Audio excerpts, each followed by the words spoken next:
Hello everyone. So I'm going to discuss PYQ of Polity. Forum आई की book के हिसाब से चलूँगा और इसमें पहला जो चैप्टर है that I am going to discuss is introduction to constitution. So इसमें जो पहला क्वेश्चन पार्टीज़ के बारे में था। तो इसमें यह है कि जो भारतीय जनसंघ है वो श्यामा प्रसाद मुखर्जी ने स्टार्ट किया था। और इसमें एक और फैक्ट है कि जो श्यामा प्रसाद मुखर्जी थे ना, वो भारतीय जनसंघ के पहले प्रेसिडेंट भी बने थे। और जो दूसरा ऑप्शन था सी राजागोपालाचारी के बारे में, तो सी राजागोपालाचारी किसके कौन से पार्टी के थे? स्वतंत्र पार्टी के। फिर बाबू जगजीवन राम इनका था, तो ये कांग्रेस फॉर डेमोक्रेसी के बने थे, मतलब पार्टी उन्होंने स्टार्ट किया था। फिर तीसरा आया था कि सोशलिस्ट पार्टी किसने किया था? तो सोशलिस्ट पार्टी जयप्रकाश नारायण और आचार्य नरेंद्र देव ने किया था। सो ये पहला क्वेश्चन था। And second question was about कि who was the provisional president before Rajendra Prasad. So इसका आंसर सच्चिदानंद सिन्हा है। और सच्चिदानंद सिन्हा का एक फैक्ट ये है कि he was the oldest member और उनको फ्रेंच के प्रैक्टिस के थ्रू बनाया गया था ये प्रेसिडेंट बिफोर राजेंद्र प्रसाद। ठीक है। फिर हमारा जो तीसरा क्वेश्चन है उसमें ये पूछा था कि जो चीफ पर्पस ऑफ कॉन्स्टिट्यूशन क्या है। तो यहाँ का जो कॉन्स्टिट्यूशन का जो चीफ पर्पस है वो क्या है कि it provide a limited government. ठीक है ना। सो ये ऑब्जेक्टिव है, मतलब जहाँ पे भी कॉन्स्टिट्यूशन आएगा, कॉन्स्टिट्यूशनल गवर्नमेंट आएगा, वहाँ पे क्या होगा? Limited government. फिर जो फोर्थ क्वेश्चन है उसमें पूछा था कॉन्स्टिट्यूशन डे के बारे में। सो कॉन्स्टिट्यूशन डे का स्टार्ट कब हुआ था?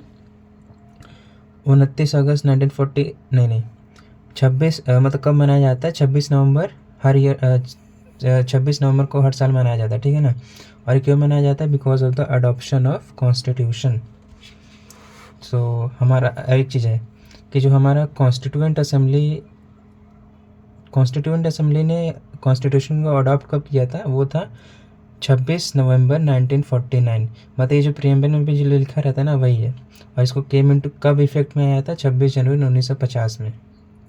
ठीक है ना। और एक फैक्ट यहाँ पे एडिशनल ये है कि जो हमारा ड्राफ्टिंग कमेटी था वो कब बना था? 29 अगस्त 1947 को हमारा ड्राफ्टिंग कमेटी बना था under the chairmanship of doctor BR Ambedkar. ठीक है। चलो सो नेक्स्ट क्वेश्चन ये था, पांचवा क्वेश्चन ये है कि best safeguard of liberty in liberal democracy. So इसके ऑप्शन में हम जो बेस्ट ऑप्शन था वो था सेपरेशन ऑफ पावर।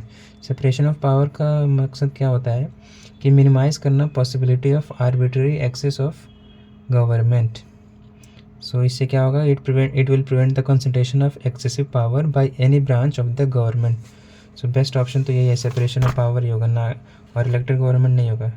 इन दोनों में बेस्ट ऑप्शन कौन सा है? Separation of power. और सिक्स्थ क्वेश्चन क्या है? इसमें कुछ फैक्ट्स इसमें याद करने लायक मिला है। क्या है? एक तो ये है कि जो हमारा सिटीजनशिप है वो एक ही मिलता है बस।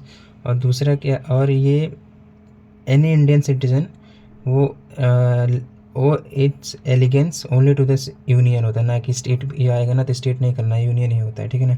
और इंडियन सिटीजन को बस एक ही डोमिसाइल मिलता है और वो एक ही स्टेट में भी हो सकता है, दूसरे स्टेट में नहीं हो सकता, क्योंकि ये उत्तराखंड हाई कोर्ट एक केस था उसमें बताया गया है, उत्तराखंड हाई कोर्ट ने बताया है।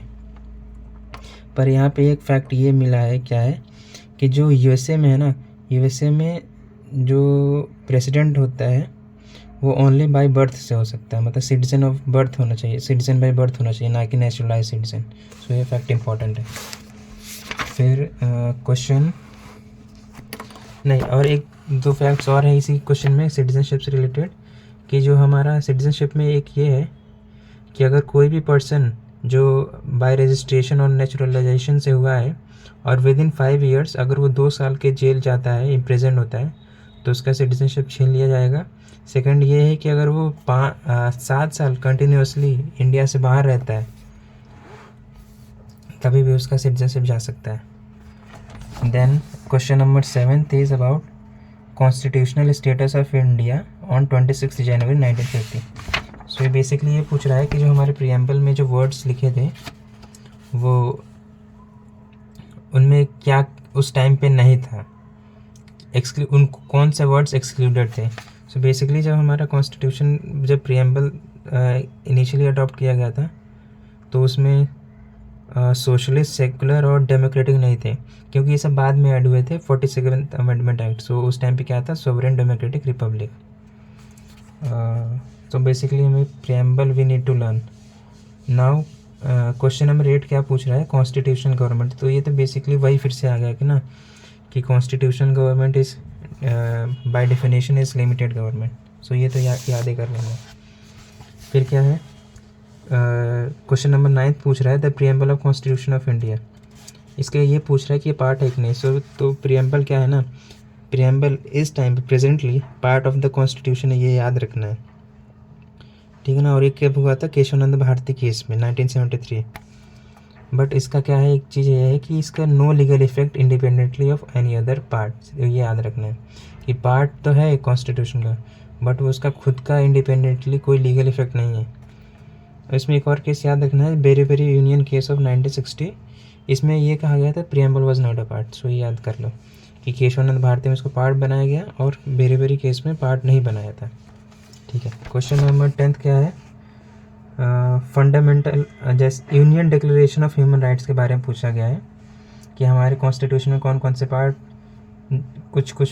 कौन कौन से जो पार्ट्स हैं, लाइक प्रियम्बल, डीपीएसपी और फंडामेंटल ड्यूटीज़, फंडामेंटल राइट्स, वो कौन कौन से हैं जो union declaration of human rights से लेते हैं कुछ कुछ अपना प्रोविजंस।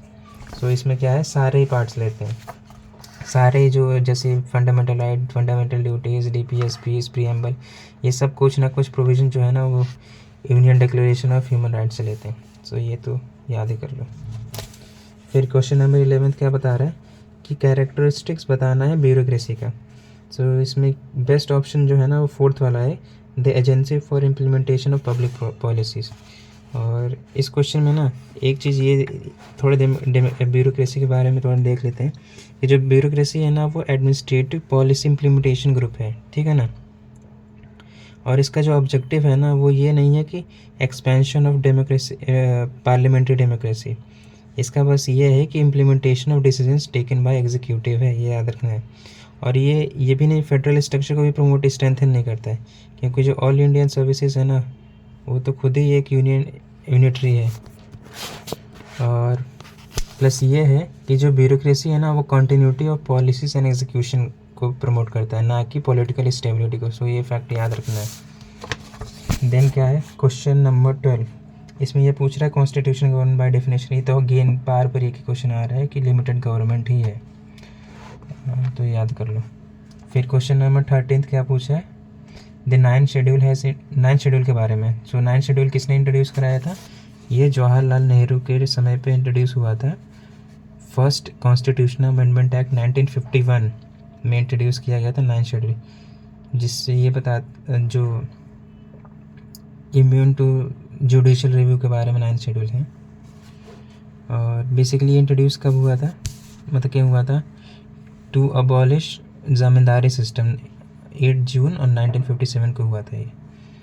और इसमें ऐसे लॉज थे जो can not be challenged in any court. और इसमें टोटल 284 लॉज थे, जिसमें से 90% जो लॉज थे ना वो एग्रीकल्चर और लैंड होल्डिंग के बारे में थे, ठीक है ना। ये तो फैक्ट याद कर लो 9th शेड्यूल के बारे में, ठीक है ना, जुडिशल रिव्यू के बारे में। और क्वेश्चन नंबर 14 क्या है, रूल ऑफ लॉ के बारे में था, ठीक है ना। सो रूल ऑफ लॉ, अब पहले हमको थोड़ा फैक्ट्स याद कर लेना है कि जो रूल ऑफ लॉ है ना वो कॉन्स्टिट्यूशन में डिफाइंड ही नहीं है, ठीक है ना। वो सुप्रीम कोर्ट ने इसको बेसिक फीचर तो बनाया है लेकिन, और इसमें एक चीज़ नहीं है, मतलब कभी भी आएगा ना तो ये गवर्नमेंट की रिस्पॉन्सिबिलिटी पीपल पे होती है, पीपल की तरफ होती है, ना कि पीपल की रिस्पॉन्सिबिलिटी टुवर्ड्स द गवर्नमेंट। तो याद रखना है। और क्वेश्चन नंबर 15 पूछ रहा है, वो भी 9th शेड्यूल के बारे में नहीं, क्वेश्चन नंबर 15 इसमें भी कुछ 9th शेड्यूल के बारे में ही है, ठीक है ना। सो अभी तुमने पढ़ा कि 9th शेड्यूल कब अडॉप्ट किया था, फर्स्ट अमेंडमेंट एक्ट 1951 में, और जवाहरलाल नेहरू के समय पे हुआ था।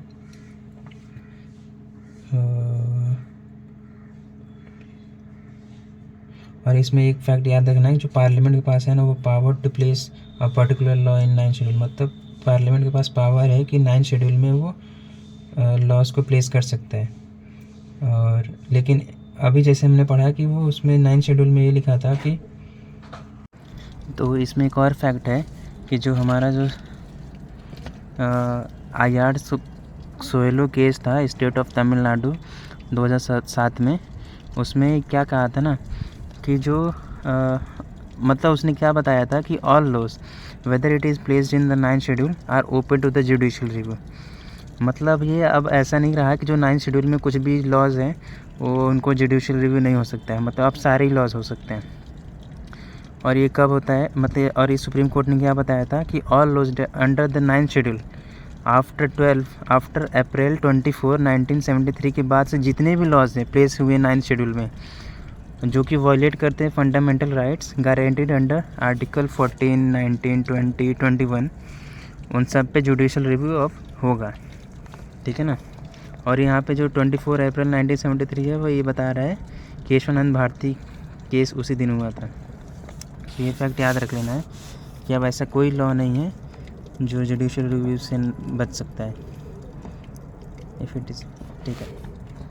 इसमें ये फैक्ट इंपॉर्टेंट है। फिर हमारा क्वेश्चन नंबर 16 क्या बता रहा है कि डेमोक्रेसी सुपीरियर वर्च्यू के बारे में पूछ रहा है। सो इसमें जो हमको कुछ फैक्ट्स याद करने हैं कि एक तो ये है कि जो डेमोक्रेसी है ना वो पावर ऑफ पीपल का है, तो फैक्ट याद ही रखना है। दूसरा एक चीज़ याद रखना है कि जो डेमोक्रेसी है ना वो रिक्वायर्स वोटर्स डिसीजन मेकिंग। इस वजह से intelligence and character of a common people are the best option है। और इसमें एक चीज़ याद रखना है कि superior individual with dynamism and vision नहीं होगा, मतलब इंडिविजुअल के बारे में तो कुछ होगा ही नहीं। हमारा जो कॉन्स्टिट्यूशन है ना बेसिकली एक तो फंडामेंटल राइट्स तो इंडिविजुअल राइट्स के बारे में सोचता है, लेकिन कोई सुपीरियर इंडिविजुअल के बारे में नहीं बात करता हमारा कॉन्स्टिट्यूशन। यहाँ पे all are equal. Next question है क्वेश्चन नंबर 17। ये पूछ रहा है कि mind of makers of constitution क्या है। सो इसमें जो माइंड ऑफ मेकर है ना वो प्रियम्बल है। इसमें एक चीज़ याद रखना है कि यहाँ पे फंडामेंटल राइट्स को नहीं करना है, प्रियम्बल आंसर है तो प्रियम्बल होगा। फिर क्या है क्वेश्चन नंबर 18। ये क्या पूछ रहा है कि प्रियम्बल में कौन सा लिबर्टी नहीं है। सो हमारे प्रियम्बल में ना इकोनॉमिक लिबर्टी नहीं है। सो बेसिकली बहुत सारे क्वेश्चन प्रियम्बल पे हैं, तो प्रियम्बल तो एकदम याद ही होना चाहिए, ठीक है ना। जैसे कि एक बार प्रियम्बल पढ़ ही देता हूँ। We the people of India have solemnly resolved to constitute India into a sovereign, socialist, secular, democratic republic and to secure to all its citizens justice, जो कि social, economic, political और liberty क्या क्या है, liberty of thought, expression, belief, faith and worship है। और equality क्या बता रहा है, status and opportunity, मतलब 2 equality हैं, 5 liberty है और 3 justice है, ठीक है ना। And to promote among them all fraternity assuring the dignity of individual and the unity and integrity of nation, ठीक है ना। In our constitution assembly this 26th day of November 1949 do hereby adopt enact and give to ourselves this constitution, ठीक है ना। तो ये basically preamble तो याद होना चाहिए। और फिर क्वेश्चन नंबर 19 क्या पूछ रहा है कि implications of equality in a society क्या होता है। इसका मतलब ये होता है कि एब्सेंस ऑफ प्रिविलेजेस। और यहाँ पे कुछ फैक्ट्स हैं जो कि याद होने चाहिए, जो बता रहा है कि मतलब इक्वालिटीज़ जो होते हैं ना 2 टाइप के हो सकते हैं। एक तो नेगेटिव इक्वालिटी हो सकता है और दूसरा क्या होता है पॉजिटिव इक्वालिटी। जो नेगेटिव इक्वालिटीज़ है ना उसमें कुछ एग्जांपल ये हो सकते हैं। नेगेटिव इक्वालिटी का मतलब बेसिकली ये है कि operation of special privileges and facilities, ठीक है ना, मतलब कोई किसी को ज़्यादा प्रिविलेज नहीं मिलना चाहिए। और पॉजिटिव इक्वालिटी ये हो सकता है कि जिसमें इक्वल राइट सबको मिले, इक्वल डिस्ट्रीब्यूशन ऑफ रिसोर्सेज हो, इक्वल अपॉर्चुनिटीज़ मिले और equality with due recognition of merit abilities and capabilities हो। ये क्या होता है पॉजिटिव, मतलब 2 तरीके की इक्वालिटी होगा, एक नेगेटिव और एक पॉजिटिव। और उसी तरह अपने पास 2 टाइप के इनइक्वालिटीज़ भी हैं, एक क्या है नेचुरल इनइक्वालिटीज़ और दूसरा क्या है मैन मेड इनइक्वालिटीज़। जो नेचुरल इनइक्वालिटीज़ होता है ना, उसमें natural differences of human being होता है, और जो मैन मेड होता है ना, वो सोशल कंडीशन और डिस्क्रिमिनेशन से रिलेटेड होता है। तो ये दो फैक्ट याद रखना है इनइक्वालिटीज़ और इक्वालिटीज़ के बारे में। फिर क्वेश्चन नंबर क्या है, क्वेश्चन नंबर 20 है, मतलब 20वां है, वो क्या है, 5th शेड्यूल और 6th शेड्यूल के बारे में। सो ये तो बेसिकली वही है ना, protect the interest of schedule areas, schedule tribes. So ये फैक्ट तो याद ही रखना है। फिर क्वेश्चन नंबर 21 है, ये पूछ रहा है कि एंटी डिफेक्शन लॉ किस में है, तो शेड्यूल में 10th शेड्यूल में, तो बेसिक याद ही होना चाहिए। सो मतलब कुछ चीज़ें बहुत बार बार आ रही है, जैसे कि प्रियम्बल के बारे में है, DPSPs के बारे, प्रियम्बल तो पूरा याद ही होना चाहिए, और DPS के भी प्रोविजंस याद होना चाहिए, फंडामेंटल राइट के भी याद होना चाहिए, और प्लस शेड्यूल जितने भी है ना, वो सबको रटे होने चाहिए एकदम अच्छे से। फिर क्या पूछ रहे हैं, क्वेश्चन नंबर 22, ये पेशा के बारे में, पेशा एक्ट 1996 के बारे में पूछ रहा है। तो इसमें ऑप्शंस अच्छे से दिए थे, तो इसमें ऑप्शन सी जो है ना, to create the autonomous regions in the tribal areas, ये नहीं होगा, ये है ही नहीं। और इसमें कुछ फैक्ट्स जो हैं वो याद होने चाहिए, वो क्या है, बेसिकली जो हमारा जो पेशा एक्ट है ना, वो पार्ट 9th और 5th शेड्यूल का है, ठीक है ना, और इसमें 10 स्टेट्स में लागू होता है 5th शेड्यूल, याद होना चाहिए। कौन कौन से हैं 10 state, Andhra Pradesh, Chhattisgarh, Gujarat, Himachal Pradesh, Jharkhand, Madhya Pradesh, Maharashtra, Orissa, Rajasthan and Telangana. Now question number 23, इसमें ये पूछ रहा है इकोनॉमिक जस्टिस किस में है, मतलब कौन से पार्ट ऑफ द कॉन्स्टिट्यूशन में है। सो इकोनॉमिक जस्टिस बेसिकली प्रियम्बल और DPSP में है। इसमें एक चीज़ याद रखना है कि फंडामेंटल राइट्स में नहीं है। और यहाँ पे कुछ फैक्ट्स दिए हैं, वो क्या है, एक तो ये है डिस्ट्रीब्यूटिव जस्टिस के बारे में, जो कि क्या है, combination of social justice and economic justice. मतलब जो combination of social and economic justice होगा ना, उसको हम लोग डिस्ट्रीब्यूटिव जस्टिस कहते हैं। और बेसिकली अब थोड़ी बात कर लेते हैं प्रियम्बल में। प्रियम्बल में हमारे पास कौन कौन सा जस्टिस है, सोशल है, इकोनॉमिक एंड पॉलिटिकल, मतलब 3 टाइप के जस्टिस दिए हैं प्रियम्बल में। और DPSP में भी है, और यहाँ पे DPSP में हमारे इकोनॉमिक जस्टिस कौन से आर्टिकल में दिए हैं, आर्टिकल 39 में दिए हैं। और आर्टिकल 39 में कौन कौन से वह हैं लॉज हैं, उसमें ये मतलब कौन कौन से इकोनॉमिक जस्टिस दिए हैं। पहले ये है कि right to adequate means of livelihood है। दूसरा क्या है, ownership and control of material resources है। तीसरा है concentration of wealth and means of production के अगेंस्ट है। और चौथा D कौन सा है, equal pay for equal work है।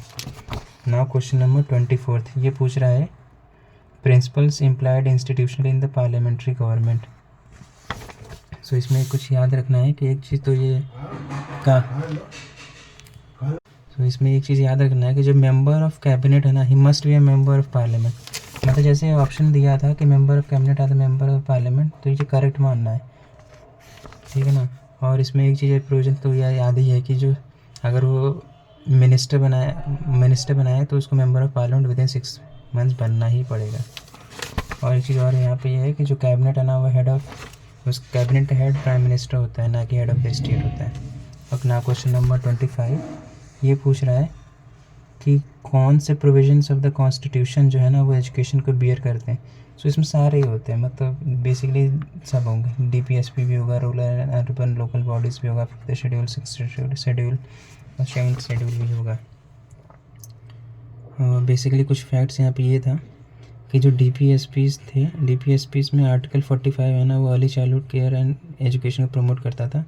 वो उसको 86th अमेंडमेंट एक्ट के तहत आर्टिकल 21 ऑफ फंडामेंटल राइट्स में एलिमेंट्री फंडामेंटल राइट बना दिया गया। Thank now question number 26। सो 26 क्वेश्चन में 3rd राउंड टेबल के बारे में पूछा है, और government of India act 1935। So basically इसमें हम लोग को जो 3rd राउंड टेबल हुआ था, तो 3rd राउंड टेबल कॉन्फ्रेंस हुआ था, वो 1932 में हुआ था, नवंबर-दिसंबर के महीने में, ठीक है ना। और ये it eventually led to the passing of government of India act 1935। मतलब ये ऐसा है कि जो 3rd राउंड टेबल हुआ था, उसके बाद से ही हमारा गवर्नमेंट ऑफ इंडिया एक्ट 1935 पास हुआ था इन द ब्रिटिश पार्लियामेंट, ठीक है। और जो हमारा गवर्नमेंट ऑफ इंडिया एक्ट 1935 है, वो led to the establishment of all India federation to be used on the union of provinces of British India and the princely state. पर ये all India federation कभी इस्टेब्लिश हुआ ही नहीं, क्योंकि princely state कभी ज्वाइन ही नहीं किए। सो ये था 26। So now question number 27। So इसमें तो बेसिकली यही पूछ रहा है कि जो हमारा टैक्सेस एंड फीस है ऑफ द गवर्नमेंट वो कौन से लिस्ट में आता है, मतलब कौन से शेड्यूल में आता है। तो ये शेड्यूल 7 है। और इसमें कुछ कुछ फैक्ट्स हैं जैसे याद कर लेना है, जो कि कौन कौन से टैक्सेस जो सेंट्रल गवर्नमेंट के पास हैं। तो उसमें क्या है, कस्टम्स ड्यूटी है, इनकम टैक्स है, कॉरपोरेशन टैक्स है, सर्विस टैक्स है, एक्साइज ड्यूटी है और जीएसटी है। इसको कैसे याद करना है, 6 याद करना है, CICSEG। और स्टेट गवर्नमेंट के अंडर कौन कौन से टैक्सेस हैं, उसमें है सेल्स टैक्स है, मोटर व्हीकल टैक्स है, लैंड रेवेन्यू है, स्टैम्प ड्यूटी है, एंटरटेनमेंट टैक्स है, जीएसटी है। इसको कैसे याद करना है, SML SCG। Now question number 28। So question number 28 में तो डायरेक्टली ये पूछ लिया कि शेड्यूल एरिया के लिए कौन कौन से शेड्यूल एरियाज़ के लिए कौन से शेड्यूल होते हैं। तो वो तो 5th शेड्यूल 6th शेड्यूल हो गया, ठीक है। नाउ क्वेश्चन नंबर 29, उसमें वेबल प्लान के बारे में पूछ रहा है। तो वेबल प्लान के बारे में थोड़ा जान लेते हैं। तो जो वेबल प्लान था ना, उसने डिवाइड किया था, number of Hindus and Muslim members in the executive council was to be equal, ठीक है ना। और ये complete indigenization of executive council propose करने के लिए आया था, ठीक है ना। और ये अंडर द किसके लीडरशिप में था, ये लॉर्ड वेवल जो कि वाइस रॉय ऑफ इंडिया थे 1943 में, उनके अंडर था, ठीक है। Now question number 30। So question number 30 में आर्टिकल 371A और 371I के बारे में पूछ रहा है।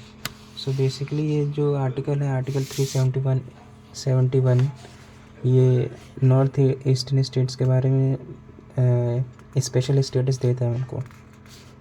और बेसिकली इसमें आर्टिकल 371 में A से लेकर J तक है।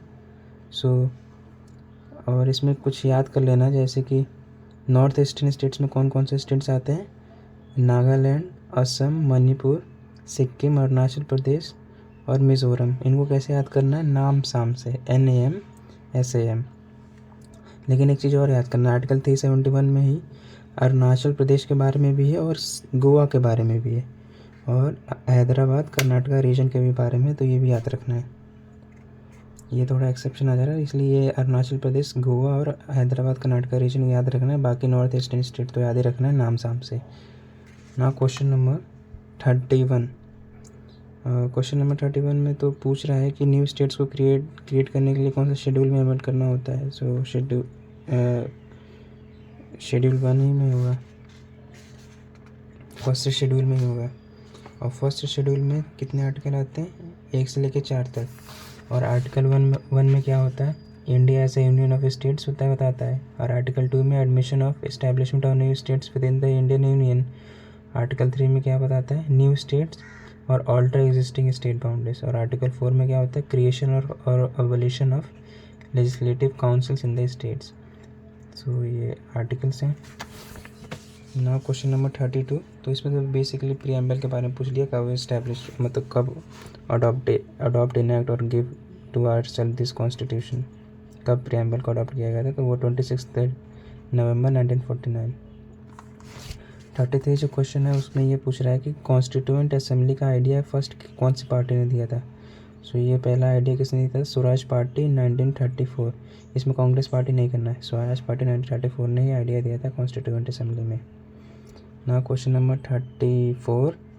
इसमें ये पूछ रहा है हमारे vice president of executive council in interim government 1946 में कौन थे। तो इसका आंसर जवाहरलाल नेहरू है, ठीक है ना।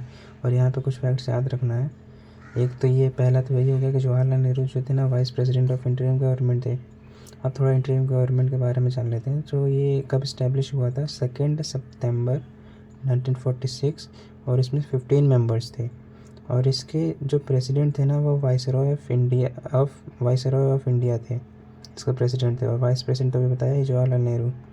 और जवाहरलाल नेहरू के अंडर ही कुछ और पोर्टफोलियोज़ भी थे, जैसे कि external affairs and Commonwealth relation. और एक चीज़ और है कि यहाँ पे जो इसी वक्त जो जवाहरलाल नेहरू थे ना, वो de facto prime minister of India थे and he led interim government until 15 August 1946। तो ये फैक्ट्स याद रखना है। इसी में और भी है, इसी में कुछ फैक्ट्स याद रखना है कि जो डॉक्टर राधा कृष्णन थे और राजेंद्र प्रसाद थे, ये मेंबर नहीं थे इंटरिम गवर्नमेंट के, ठीक है। और डॉक्टर जो राधा कृष्णन थे वो मेंबर, और ये दोनों ही मेंबर थे कॉन्स्टिट्यूएंट असेंबली में, ठीक है ना। और जो राधा कृष्णन थे वो तो वाइस प्रेसिडेंट बने ही थे इंडिया के, ठीक है। यहाँ पे एक और याद करना है, जो सी राजागोपालाचारी थे ना, वो he was the last governor general of India from 1948 to 1950 और इंटरिम गवर्नमेंट के मेंबर भी थे। तो बेसिकली यहाँ पे ये याद रखना है कि जो डॉक्टर राधा कृष्णन और राजेंद्र प्रसाद थे वो मेंबर नहीं थे ऑफ इंटरिम गवर्नमेंट, बट वो दोनों ही मेंबर थे किसके, कॉन्स्टिट्यूएंट असेंबली के। और जो सी राजागोपालाचारी थे वो मेंबर थे इंटरिम गवर्नमेंट के, और वही last governor general of India भी थे, ठीक है। Now question number 35। So question number 35 भी कॉन्स्टिट्यूएंट असेंबली के बारे में पूछ रहा है। सो बेसिकली हमारे जो थोड़ा और फैक्ट्स याद कर लेते हैं कॉन्स्टिट्यूएंट असेंबली में। सो कॉन्स्टिट्यूएंट असेंबली में जो होता है ना, जो मेंबर्स थे ना, they were not elected based on adult suffrage. और वो कौन से बेसिस पे हुए थे, by single transferable vote system of proportional representation और बेस्ड ऑन प्रॉपर्टी टैक्स और education qualification and was not result of direct election. मतलब इनडायरेक्टली जो मेंबर्स थे ना कॉन्स्टिट्यूएंट असेंबली के, वो इनडायरेक्टली इलेक्टेड हुए थे, ना कि डायरेक्ट इलेक्शन से, based on their property tax and education qualification के बेसिस पे। और वो मल्टी पार्टी से आते हैं, डिफरेंट पार्टीज। बेसिकली जो कॉन्स्टिट्यूएंट असेंबली था वो 1946 में इस्टेब्लिश हुआ था after the cabinet mission plan. और इसमें इनिशियली 389 मेंबर्स थे, जिसमें से 296 इलेक्टेड थे बाय प्रोविंशियल असेंबलीज एंड 93 जो नॉमिनेटेड थे फ्रॉम द प्रिंसली स्टेट्स। और आफ्टर पार्टीशन ये नंबर 99 हो गया था, ठीक है ना। और इसके जो प्रेसिडेंट थे वो डॉक्टर राजेंद्र प्रसाद थे, वाइस प्रेसिडेंट इसके थे HC मुखर्जी, और कॉन्स्टिट्यूशनल एडवाइज़र थे BN राव। सो ये फैक्ट है अपने कॉन्स्टिट्यूएंट असेंबली के बारे में, याद कर लेना। Now question number 36। 36 तो कुछ नहीं है, यूनाइटेड स्टेट्स और इंडिया का कंपैरिजन है। So this was of PYQ of chapter 1. Thank you.